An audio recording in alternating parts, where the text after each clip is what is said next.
Tondo, Pampanga, magandang araw, Central Luzon, humalilig yung likod Paolo D. Santos, sa Slay Kuya Justin Dizon. Ano po si Kuya Justin Dizon ito, ha? Kasama po ninyo para sa CLTV 36, Balitan atin to.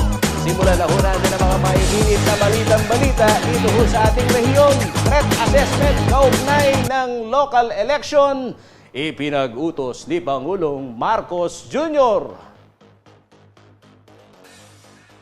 Publiko, hinihikayat na magpabakuna at magsuot pa rin ng face mask dahil di pa tapos ang pandemya.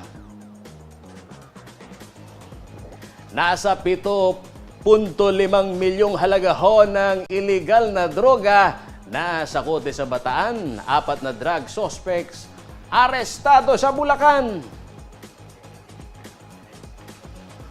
Super Health Center itinayo sa Arayat, Pampanga.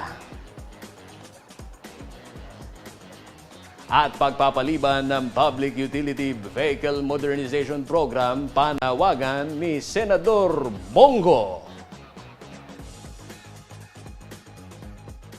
Umpisahan na ho natin ang mga maiinit na balitang Central Luzon, mga kaibigan. Aprobado na ho sa ikatlo at huling pagbasa ng Kamara ang House Bill number 7241 o ang panukalang online voter registration. Sa oras ho na may sa batas ho ito, mga kariyon, aamyendahan ng panukalang isang provision sa ilalim ho ng Republic Act 8189 o ang Voters Registration Act of 1996 upang mas dumami pa umano ang mga mahikayat ho na magparehistro upang makaboto. Magbibigay dan rin umano ito para mapahusay ang sistema ng pagpaparehistro, mga kariyon, sa bansa upang matiyak ang malinis, kumpleto, permanente at updated ng mga botante.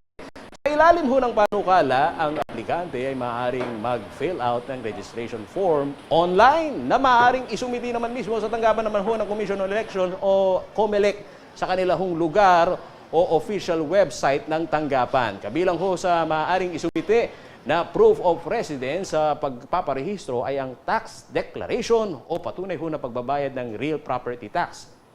Utility bills, ito, lista ho ninyo, gaya ho ng kuryente, tubig, mobile phone, subscription, at sinumpa ang salaysay naman ho mula sa dalawang disinterested witness na magpapatunay na doon nakatira ang aplikante at iba pa. Sakaling isumite ang aplikasyon online, magpapadala ng resibo ang COMELEC na magpapatunay na natanggap na ito ang kanilang aplikasyon. Hindi lamang new voters ang maaaring mag-apply online, kundi maging ang mga aplikante sa transfer of voter registration. Gayunpaman, mga kariyon, hindi maaaring magpa-transfer ng rehistro sa ibang barangay 120 days bago ang regular na eleksyon at 90 days naman bago ang special election.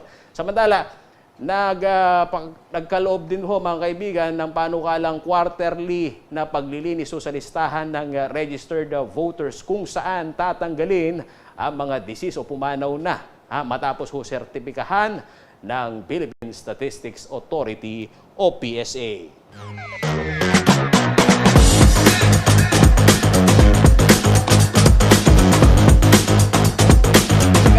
Kape muna, ate, kuya, kape. Tikman mo ang masarap na kape, Lolo Ray.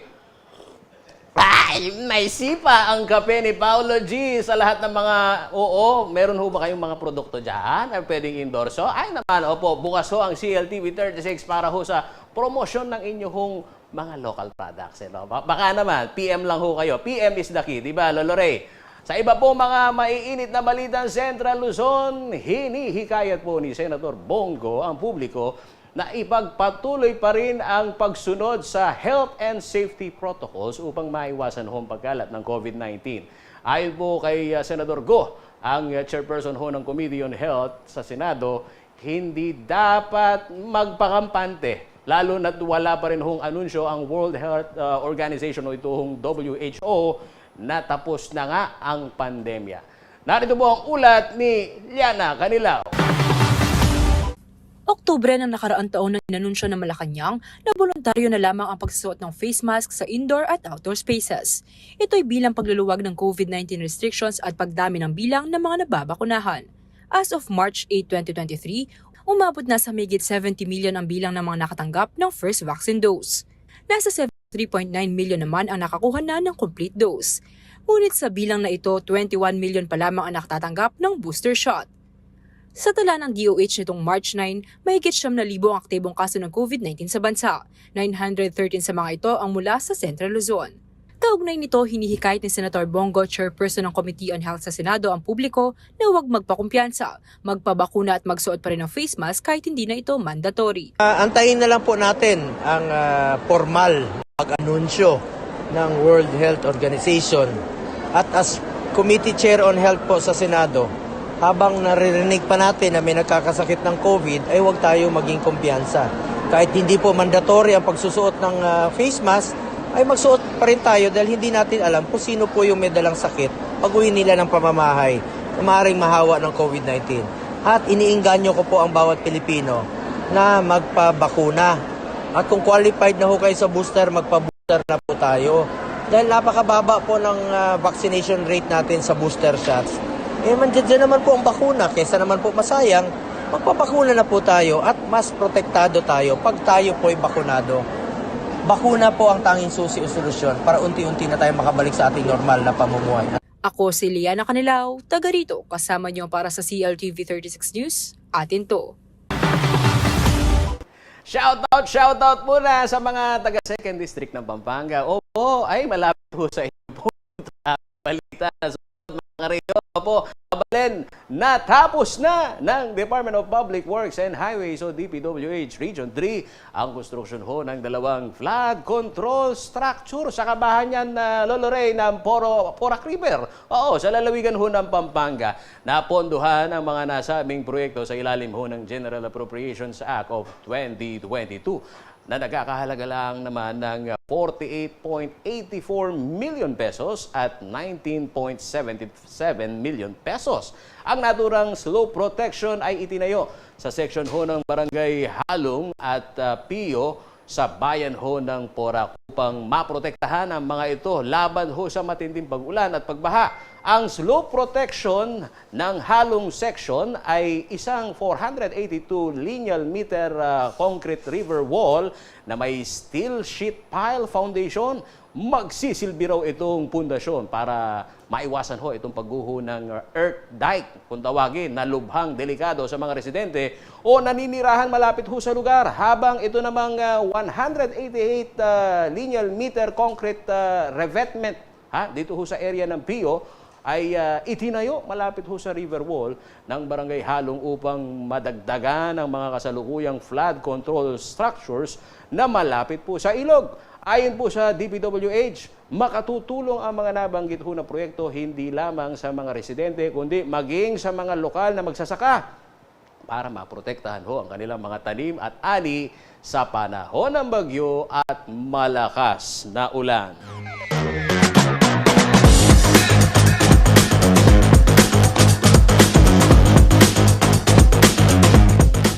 Marami pa kaming balita. Oo, tito, ate, kuya, lolo.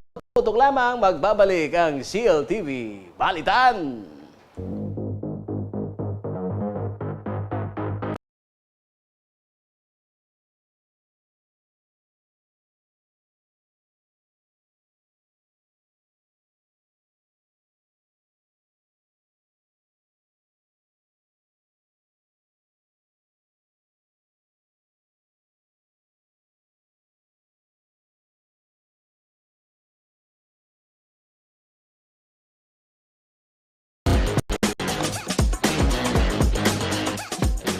Babalik po ang CLTV Balitan. Shoutout sa mga maaga pa lang nakagising at andyan ho sa kalsada, nakapila at ano ho ang inyong ginagawa. Nakikibalita, ano meron dyan sa CLTV dito sa Central Luzon. Makulimlim ho ang kalangitan dito ho sa aming lugar, mga kaibigan. Makulimlim at nagbabalik dito ho sa kalagayan ng panahon magbaon po kayo ng payong. Baka, ayan, yung manakanakang pag-ulan ay nangyayari ho sa hindi ho natin inaasahan. Shoutout sa pagkakitan dyan. Shoutout kay Kagawad. Oy. Ngumingiti sa atin sina Kapitan at Kagawad. Ano ba meron? Ano ba balita? Umuusad na ho ngayon ang threat assessment sa mga elected local official. Matapos ho itong ipagutos ni Pangulong Ferdinand Marcos Jr. kasunod ho ng malagim na patay kay Negros Oriental Governor Roel Degamo. Nanawagan naman ho ang isang mapayapang barangay at sangguniang kabataan election si Pampanga 4th District Representative Ana York Bondok Sagum. Narito po ang kanyang panawagan. Sinabi ko sa ating Secretary Abalos and the PNP is to now make an examination kagaya yung ating ginagawa kapag darating ang eleksyon kung ng hotspot. Sabi ko gawin nyo ulit ngayon bago don't think of the election first. But think kung ano yung mga hotspot na mainit na mga lugar. Ito ang utos ni Pangulong Ferdinand Marcos Jr. kasunod ng brutal na pamamaslang kay Negros Oriental Governor Roel Degamo. Anya, ang threat assessment gaya ng pagdetermina ng hotspot ay makatutulong sa pag-usisa sa punot dulo ng karahasan na ang mga nabibiktima ay pawang mga local leader. Ang usual naman talaga na dapat gawin diyan ay hanapin yung illegal firearms. Basta walang illegal firearms, makakount illegal firearms, kakonting ganyang klaseng krimen. Yan yung mga private army na ganyan, kailangan talagang dismantle lahat yan. Kaugnay nito, umaasa si Pampanga 4th District Representative Ana York Bondok Sagum na maikakasa ng Department of the Interior and Local Government o DILG at ng PNP ang makatotohanang assessment. Mahalaga rin umanong mapaigting ng kada munisipyo at syudad ang kanilang anti-crime na pagpapatrol ng mga otoridad at ang installation ng CCTV camera. And again, hindi po talaga dapat ito, and we are, asahan po natin yung DILG natin at yung kapulisan natin na tulungan po tayo. These kinds of things cannot. Again,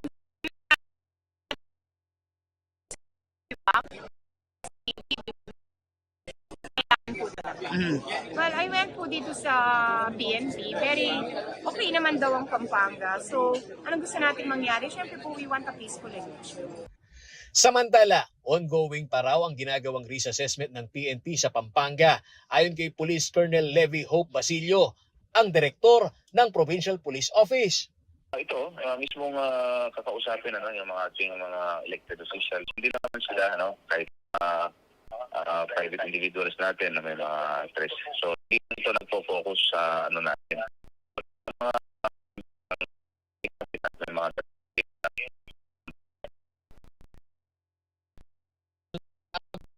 Sa mga lokal na opisyal ang naitala nitong taong 2022.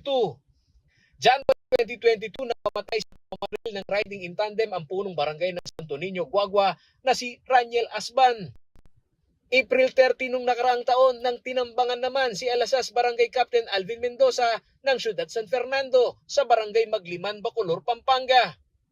Tumatakbo noon bilang konsihal ng Siyudad San Fernando si Mendoza. At Disyembre ng parehong taon nang binaril sa ulo si Kapitan Jesus Liang ng Santo Rosario, Siyudad ng San Fernando habang naglalakad sa kahabaan ng Abad Santos Street sa poblasyon. Tumanggi munang magbigay ng pahayag si Colonel hinggil sa nagiging takbo ng investigasyon dito at magbibigay umano sila ng press briefing sa takdang panahon. Ako si Paulo G. Santos, taga rito kasama nyo para sa CLTV 36 News, atin to. Police report muna po tayo mga kareho na kumpiska ng PNP ang nasa 7.5 million pisong halaga ng illegal ho na droga sa isinagawang operasyon sa area ho ng Santo Domingo Village, Barangay San Isidro, Veles, Bataan nito pong Huwebes, March 9. Nakasilid sa 14 na piraso ng plastic sachet at 2 pirasong tibag ang hinihinalang droga na tumitimbang ng 1.1 kilogram. Kasabay nito, naaresto ho ang sospek na kinilalang si Noel de la Cruz at kasama nitong menor de edad. Nasamsam din ang iba't ibang klase ng bala, baril at glass pipe. Samantala, mga kaibigan, mga kareyon, 4 na drug personalities naman ho ang nahuli sa bypass operation sa isang drug den sa Barangay Muson, City of San Jose del Monte, Bulacan sa parehong araw. Nakumpiska ho ang 15 gramo ng shabu na nagkakahalaga naman ho ng mahigit 100,000 piso. Iba't ibang drug paraphernalia at marked money. Sasampahan ho ng kasong paglabag sa Republic Act 9165 o ito hong Comprehensive Dangerous Drugs Act of 2020 o 2002 ang mga naarestong suspect.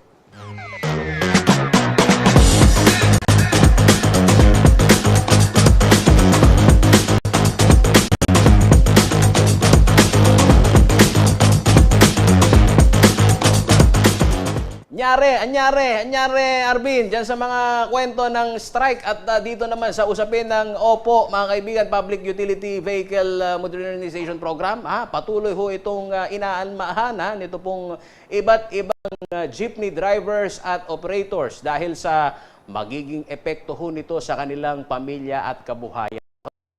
Nagkaroon ho nitong tigil pasada o transport strike simula ng linggong ito upang maiparating ng mga tsuper at iba pang transport group ang kanilahong hinaing kaugnay ho ng planong pag-phase out ng gobyerno sa mga traditional na jeep.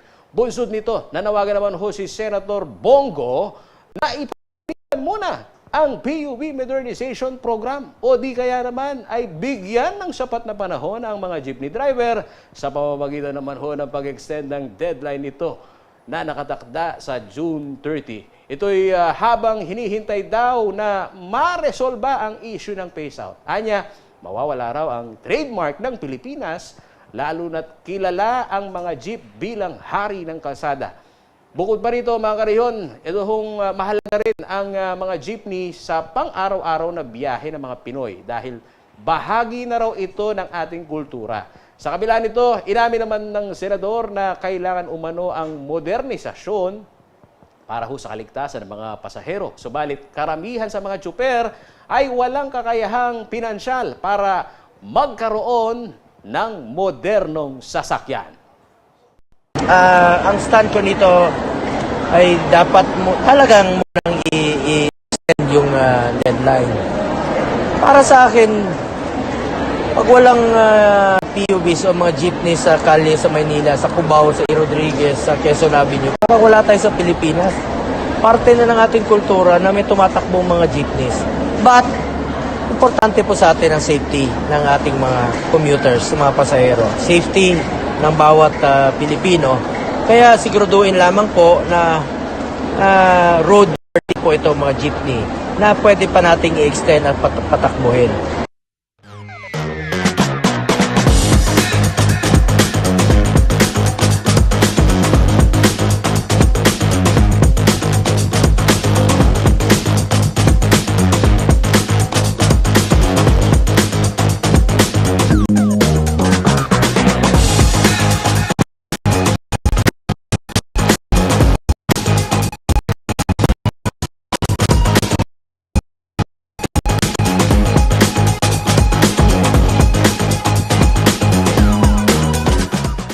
Marami pa po kami mga maiinit na balita. Huwag ho kayo maglilipat ng channel. I-share mo nga dyan, ate. Oo, ikaw nanonood. I-share mo, i-like mo pa. Mag-subscribe ka na rin sa ating pong mga social media page. Marami ho kami dito. Mula TikTok, YouTube. Paano ba yung pagbigkas ng YouTube?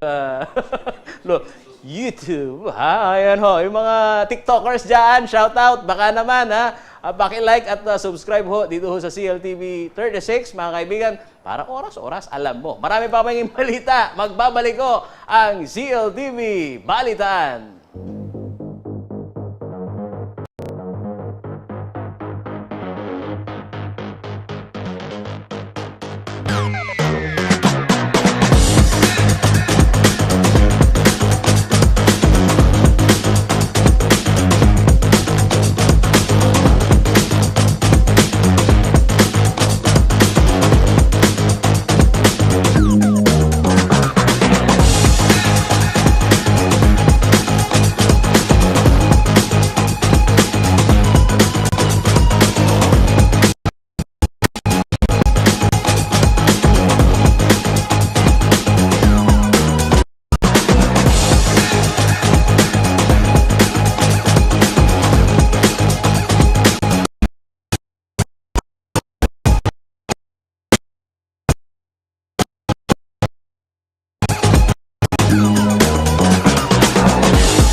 Shout out na tayo mga karehon. Kayo po mga nakatutok sa CLTV Balitaan. Lalo-lalo na yung mga empleyado dyan. Oo, na nakalimutan na may pasok ngayon pong araw ng Lunes. Ay, Lunes 13th, 13th of itong buwan ng Marso, ha? Opo, mga kaibigan, meron kong ganyan mga empleyado Shout out. Ayun, yun nakalimutan yung kanilang may pasok pala. Ay, nako, bantayan ninyo yung mga sarili nyo. At saka yung mga nag-good time dyan. May pasobralan Johnny. Shout out. Yung mga tumakas naman dyan. Itang gugulong-gulong la kayo mag-in la. At yung makanyan, hindi kayo kakilala makanyan. Shout out dyan sa mga empleyado.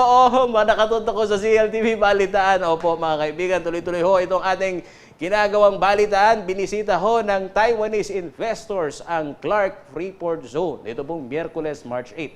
Bilang bahagi ho yan ng kanilang investment mission sa Pilipinas. Sa nasabing visit, mga karehyon, ibinida ho ng Bases Conversion and Development Authority o BCDA. Kasama ho ang Clark Development Corporation at Clark Aviation and ito hong iba't ibang mga investment opportunities, mga kaibigan, ay inaalok nga ho dito ho sa Clark Freeport Zone na itinuturing bilang isa ho sa mga nangungunang investment destination dito ho sa ating bansa. Kabilang ho sa mga ito ay ang mga potensyal na lokasyon para ho sa mga business development na matatagpuan dyan ho sa New Clark City. Dito ho sa Clark Freeport and Special Economic Zone at Clark Aviation Complex. At ayon ho kay Attorney Edgardo Pamituan, ang chairman naman ho ng Subic Clark Alliance for Development, ang pagbisita ng mga Taiwanese investor ay nagpapatunay sa lumalagong interes at kumpiyansa ng mga ito sa ekonomiya sa rehiyon. Samantala, matatandaan ho nitong Pebrero 14 na European Ambassador sa pangunguna ho ni Ambassador Luc Veron ang bumisita ho sa Clark Freeport at Subic Bay Freeport Zone para ho sa isa ring business mission dito ho sa Pilipinas.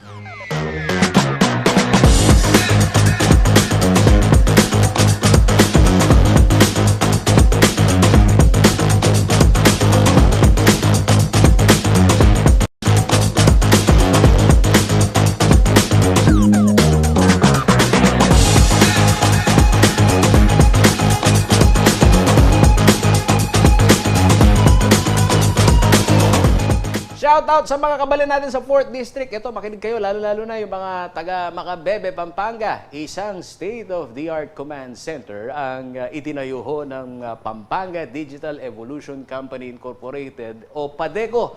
Sa bayan ho ng Macabebe, Pampanga, libre ho itong ipagagamit ng PADECO, isang internet provider sa ika-4 ho na distrito nitong ating lalawigan.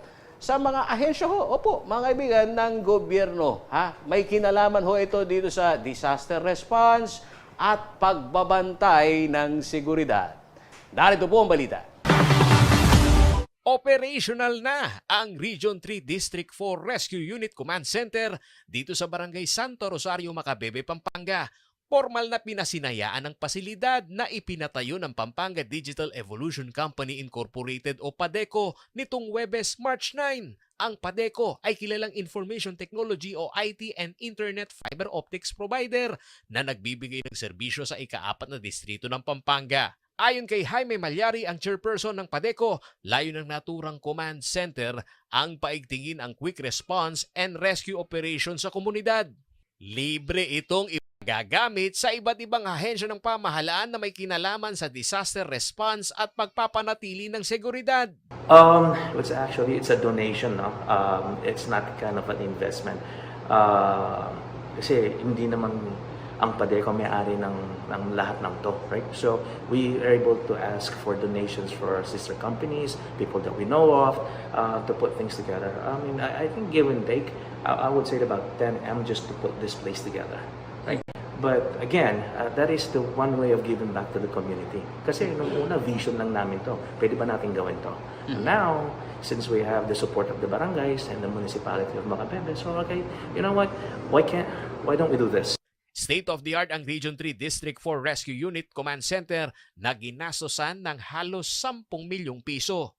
Higit 100 CCTV camera ang nakapwesto sa strategic area sa 4th District ng Pampanga na hindi lamang limitado sa commercial area kundi pati na sa looban ng mga komunidad.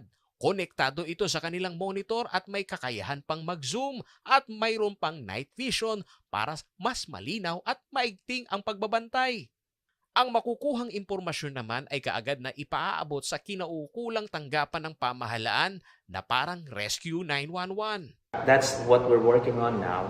911, we are actually providing two-way radio, multi with the repeaters dito sa town. So lahat ng mga kasama dun sa program sa lahat ng mga barangay, we are issuing them a telephone sa barangay. At the same time, we are issuing them walkie-talkie, right? So lahat ng mga same with the PNP. So now what we wanted to ask them is to help us maglagay sila ng tao dito, ang mga barangays, at least one personnel dun sa side nila at maybe one or two of the PNP to monitor the place. Dagdag pa ni Malyari, ang pagtutulungan ng pribado at pampublikong sektor ang magiging susi sa matagumpay na operasyon ng command center. Well, that's what we're asking to everyone to join us and help us to sustain and maintain the facility. No? Sa tulong ng mga donors and affiliates natin, that's what we're getting now. So it's a self-running environment right now, pero how long can we do this? So syempre, kung kailangan namin ng tulong, hindi namin magagawa lahat to without help, right? So ang kailangan namin basically is if somebody can donate an ambulance, fire truck, mga volunteers na nasa medical right? And also we create our own task force. So the plan is really the quad environment. What we call the quad environment is rapid response rescue unit. Pinag-aaralan naman umano ngayon ng pamahalaang bayan ng Makabebe ang magiging operasyon at maintenance ng nasabing pasilidad. Well, actually, yun yung the next step, no? Yung usapan and then ilagay natin sa proper appropriation, budgeting. So it will take the whole of the executive and the legislative arm of the LGU to really support this endeavor, no? Ayon kay Senior Fire Marshal Officer 4 Roy Pangilinan, makatutulong ito sa kanilang mga rescue operation. Ganitong may actual vision, alam na namin kung saan kami pupunta at saan namin pupwesto yung mga truck. At saka yung mga magre-rescue namin kung saan sila pwedeng pumwesto para ma-rescue o mapula kagad yung sunog. Para naman sa PNP, bukod sa mapipigilan nito ang mga masamang loob sa paggawa ng krimen dahil alam nilang sila ay bantay sarado, magagamit din umano ang kuha ng CCTV camera para sa pagpapatibay ng ebidensya pagdating sa pagsasampa ng kaso. CCTV footage, sir, lalo na pag yung nangyari is wala talagang witnesses, sir. Yung mga CCTV natin, sir, yung magiging evidence, sir. As long na yung makukuha nating footage, sir, is galing po dito, sir, yung original po, sir. Hindi po siya yung secondary na ginamit po ng camera, sir, para kuhanin, sir. I-extract po yung videos dito, sir, kung papayagan po tayo. Samantala, nagpasalamat naman si Pampanga 4th District Representative Ana York Bondok Sagum sa inisyatiba ng PADECO sa pagtatatag ng command center. Anya, malaking bagay ito sa mga magkakalapit na bayan ng Makabebe, Minalin at Masantol. It's very good kasi po makakatulong talaga ito sa peace and order. Etong Makabebe, Masantol, and sama na rin natin ang bayan ng Minalin. We are island barangays talaga. And some of them, kailangan pa kong magbangka So, it's very important for us to know kung ano po nangyayari doon, lalo na po sa peace and order. Ngayon, medyo naayos na po yung peace and order, but we still remember just a few years ago na may mga problema. So, ito po talagang monitoring ng CCTV. Aside from individual monitoring po ng barangay, yung the fact na nagagather po yung info at na monitor po dito, pwedeng puntahan ng police at any time or the fire. Malaking bagay po yan kasi we cannot drive to these places just like that. Kung minsan, ang hina pa nga po na cell signal. So, we're hoping po that this can help us sa fire, sa peace and order, kung ano pong nangyayari, makarespond po ng mabilis. Ako si Paolo G. Santos, taga rito kasama nyo para sa CLTV 36 News. Atin to. Shoutout muna tayo kay Christine Manalo, nanonood. Si Jean Lopez, si Kuyang Alex Canlas, ating Ami, ayun, nanonood. Oh. Si Nerpo, si Eller Deyang Kiambao, opo. Luid Kakapampana, Baknaben, Teresa Manalo, EJ Kayo, o Cesar Manalbeya mo naman po, Kaya pong kaya kaming kabalen, nakatutok ho dito ho sa ating CLTV Balitaan. Opo, araw-araw ito hong ating pong programa na kung saan nalalaman ho natin kung anong ganap dito ho sa ating pong mahal na rehiyon, Central Luzon. Samantala mga kaibigan, sa iba pong mga malalaking balitang Central Luzon, hinihikayat ho ng City Government ng San Fernando, Pampanga ang kanilang nasasakupan, partikular na ho ang mga kababaihan. Huwag kaligtaang magparehistro ng iba't ibang legal na dokumento. Bahagi ho ito ng kampanya sa kanilang mahigit 20 programa ngayon pong Women's Month. Para sa dagang detalye, narito po ang balita ni Liana Calinaw. Sa pagbubukas pa lamang ng buwan ng Marso, inilatag na ng City Government ng San Fernando, Pampanga ang kanilang mga programa para sa selebrasyon ng Women's Month.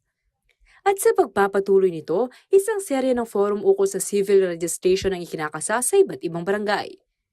Ngayong Biyernes, March 10, tinungo ng mga tauhan ng City Civil Registry Office ang mga miyembro ng Women's Organization at barangay health workers ng Barangay Santa Lucia.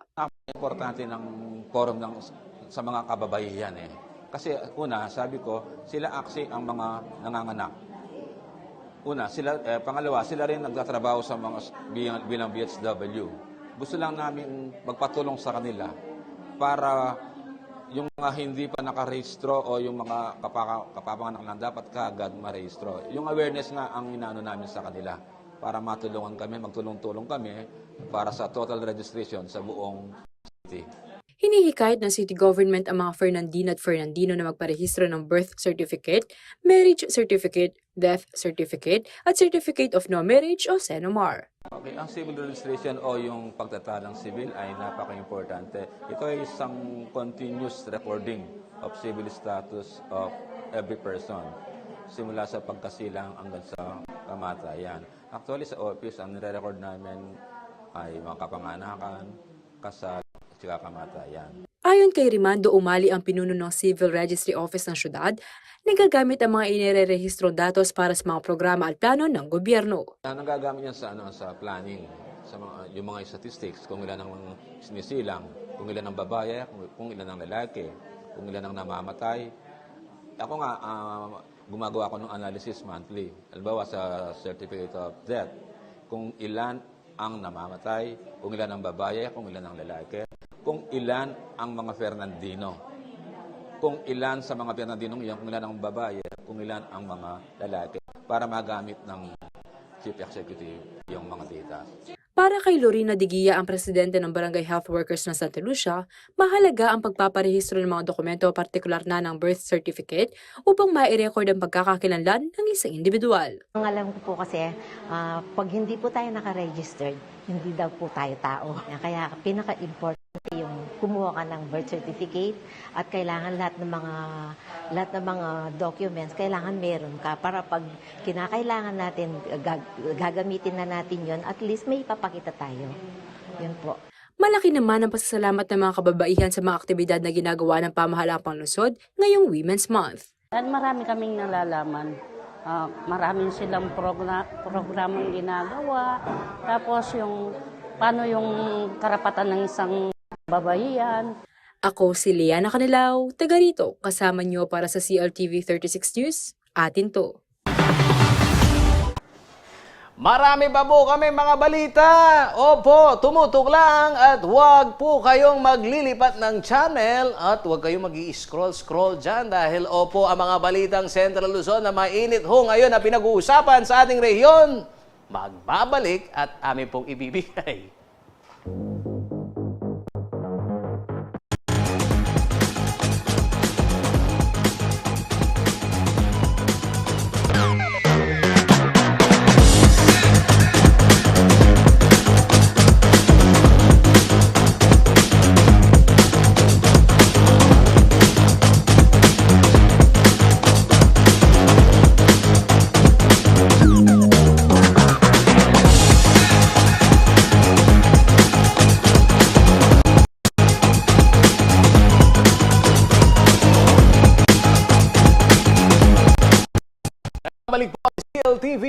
balitaan, isa umano sa mga programa ni Senator Bongo bilang chairman ho ng Committee on Health ng Senado ay ang pagpapatayo ho ng mga karagdagang mga pasilidad upang dito ho sa pangkalusugan. Oo, tama ka dyan, Lorey, dito sa narinig mo. No? Kaugnay nito, dinayo ho ng Senador ang bayan ho ng Arayat, Pampanga para sa groundbreaking ceremony ng itatayong Super Health Center. Dahil ito po ang balita. Malaki ang ginagampanan tungkulin ng mga healthcare facilities sa isang bayan at syudad. Tulad na lamang noong kasagsagan ng COVID-19 pandemic, isa ito sa mga naging takbuhan ng mga tao. Kaya naman bilang chairman ng Committee on Health ng Senado, isa umano sa mga programa ni Senator Bongo na magpatayo ng mga karagdagang mga pasilidad pangkalusugan.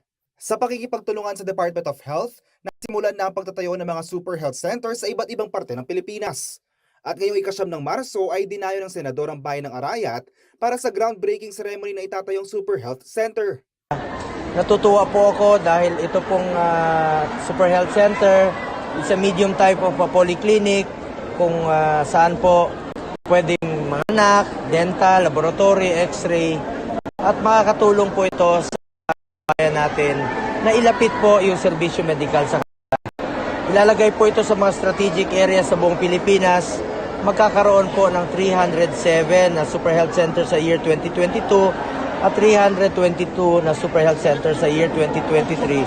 At isa po ang Arayat, Pampanga sa napiling maglalagyan po ng Super Health Center. 2 million pesos ang laan na pondo para sa pagpapatayo ng estruktura, habang 10 million pesos naman para sa mga equipment na parehong pinondohan ng DOH. Itatayo ang Super Health Center sa lupaing pag-aari ng local government unit. Sisimulan na umano ito sa lalong madaling panahon ang konstruksyon ng Super Health Center sa Arayat at target na matapos ito bago pumasok ang taong 2024. Matapos maitayo ay ta-turn over na umano ito sa pamahalaang bayan at mayroon silang opsyon kung ano pa ang gusto nilang gawin sa Super Health Center. Kaya laking pasalamat po namin yung binigyan niya po kami ng priority. Unang-una po kami nakatanggap na nabigyan ng Super Health Center dito sa Pampanga. Handa naman umano ang pamahalaang bayan na buksan ang naturang health center maging sa mga pasyenteng hindi residente ng Arayat. Ako si JM De Jesus, taga rito kasama nyo para sa CLTV 36 News. Atin to. Bin, bilangin daw natin kung ilan mga health facility ang itinayo dito sa Central Luzon. Dito pa lang sa Pampanga, meron kaming OFW hospital, meron tayong Super Health Center.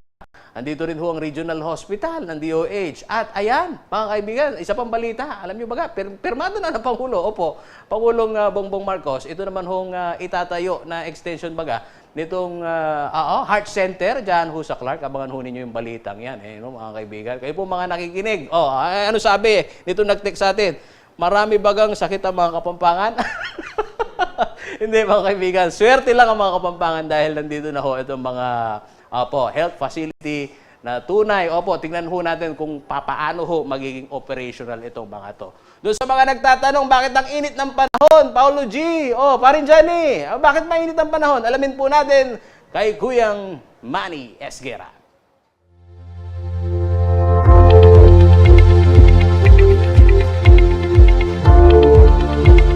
Narito po magiging taya ng panahon sa susunod na 24 oras.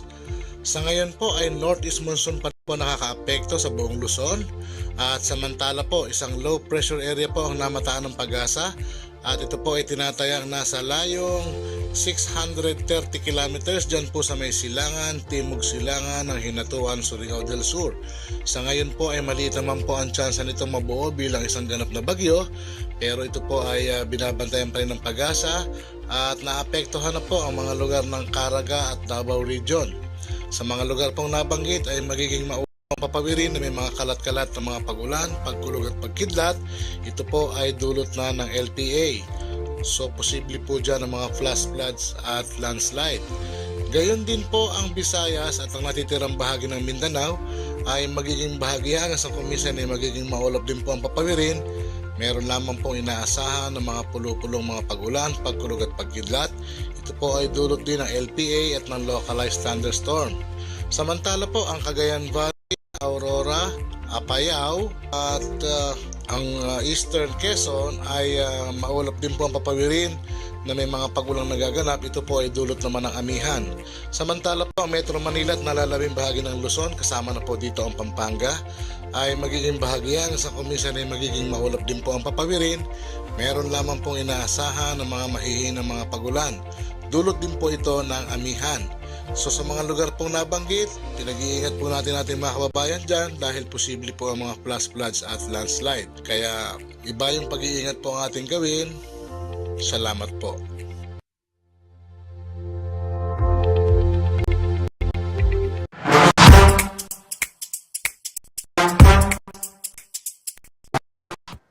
Oh, ano meron? Ano meron? Ano kwento? Yung pong mga, umaga pa lang nakangiti na at habang isinusubo ang masarap na ulam. Ayun si Kuya. Kuya, yung bang ulam mo may sabaw. Oh, yung bang ulam mo may lasa. Yan na kasi tanong ngayon eh. Okay, meron kaming kinakain kaya lang may lasa pa ba yan? Mahal na kasi na mamili. Ay, meron pong ganyan mga kaibigan. Kapag umpo ka na, kainan na, naku, ang dami hong napagsasaluhan na kwento. Yung mga Marites, shout out sa mga Marites! Anong ulam ng inyong kapitbahay? Ay, naman. Ay, si ate niya, silip-silip niya. Ating makanya Nano nga ba ako kay Sipin Bale? Nano nung ulam na? Ito po, tanong ho namin sa inyo para ho sa ating topic quote. Bin, ikaw, ito mong mga Kapampangan. Ingkutang da, nanong mamye tula king aldomo. Aro. Ikaw, Belen. Naampaya. Atin po kasing kakaluguran tamo kaluban ng Roderick Dizon, Maniago, simple smile from you. Hehehe, ay, nuko. Wapin naman, makapamiyang inspirasyon nito. Oras igit ming kayabe mo, Johnny, kumari makasibaktong ya. Ay, sungigit may makasibaktong ya, mami Ailey, Ay, masira ka, pinamanaldo. Ay, Roderick, ayan, simple smile ka, magmamye ng tula kayo. Nino pa rin. Marlene Eniceto. Tang mag-TikTok. Daka na mo yung mapag-TikTok. Ay, tutubo ito. Kasi sumeg-TikTok hanggang makanano ka pa kabayat problema. Mila ko. Ale, eware. Ay, len tayo po mag-TikTok kanini bukas makadway makoy, Ang popoy Sernan, lentala po. Nino pa rin may mag-chat kaya kata mo? Carl Santiago. Tang di na nakasobra king budget ning asawa mo. Ano ko? Ikumari kong Lisa kanini, sana all may budget. Shout out kang Jo ning life ko, Alex nga na. Ikumari Lisa, makanyan mo naman ning mami kayang tula ni Johnny Boy. Nino pa rin may mag-chat kay kata mo. Robin David, pamilya, good health, pera. Para-parehas tamo pala. Burine, pera, okay, good health. Ay, maragula bagay ito. Oras po, sabihin niya po yung good health, mga kaibigan. Pagka good health ang naibigay ho sa atin, naman, malaking bagay yan para ho tayo, lumaban sa buhay ho na to. At saka yung pamilya, inspirasyon yan, di ba, Bin? Sino pa? Nino pa? Roberto Capili, yung paggising sa umaga na walang kahit anong sakit sa katawan. Shoutout sa mga senior citizen. Yung mga nagme-maintenance sa inyo. Wow, subong atin lang akalimbatawan na panulong inom. Ayun, sumasakit ang ulo, sumasakit ang balakang, ayan. At yung tuhod, Bin, ayun, mahirap sa mga senior citizen kung minsan, hindi lang yung sakit sa katawan. Sabi nitong aking partner, si Lolo, pati daw yung sakit sa bulsa. Sino ba yan? Dino pa. Mervic Sayer, pati nga pun magtong its. Rening matako kay sugal. Shout out. Siyempre, masaya yung pamilya. Healthy always. Ito, Reni pong kakaluguran tamo. Burida taga na itang masikan la po kay healthy. Yapin po yung katamong pangadita do. Ikaw pong makatutok kay kami, balwan nyo kakaluguran, makanyan niya po, ingkay kami pong programa. Yung engagement, talaga naman, gusto ho naming mapataas. At totoo, mga kaibigan, pagka kasali kayo sa aming pong programa, ay lalo hong nagiging makulay ang ating araw. Kaya po sa mga sumusubaybay ho ng CLTV, i-like po ninyo. Mag-subscribe po kayo sa ating pong channel para ho oras-oras mga kaibigan, alam po ninyo kung ano ganap dito ho sa atin hong, opo mga kaibigan, sa ating pong stasyon. Mamaya, si Irene Alvarado, teacher Francisco Henson Elementary School at content creator. Yan ho ang guest ni Kuya Jody. At yan po ang mga balitang nakalap ng CLTV 36 Balitaan. Para po sa karagdagang pang detalye, maaari po ninyong i-follow ang aming pong social media pages sa aming pong Facebook at CLTV36 Official, at CLTV36 News, at Twitter account at CLTV36, at sa aming pong Instagram, salin nyo na at CLTV36 Official, at ang aming pong TikTok, yun, at CLTV36 Official. At kung nais po ninyong balikan ang mga programa ng CLTV, pwede po ninyong bisitahin ang aming pong YouTube channel at CLTV36 Official, at ang aming pong website, www.cltv36.tv. Mapapanood din po ang mga programa ng CLTV nationwide via Signal Channel 115 at sa aming pong 39 cable partners, at maging sa Free TV Channel 36. Kasama po ang buong persa ng CLTV 36 News and Current Affairs, humahalili inyong lingkod, Paolo G. Santos, kay Kuya Justin Dizon. Taga rito kasama ninyo para sa CLTV 36 Balitaan. Atin to. Maraming salamat. Ingat po kayo. Bye-bye!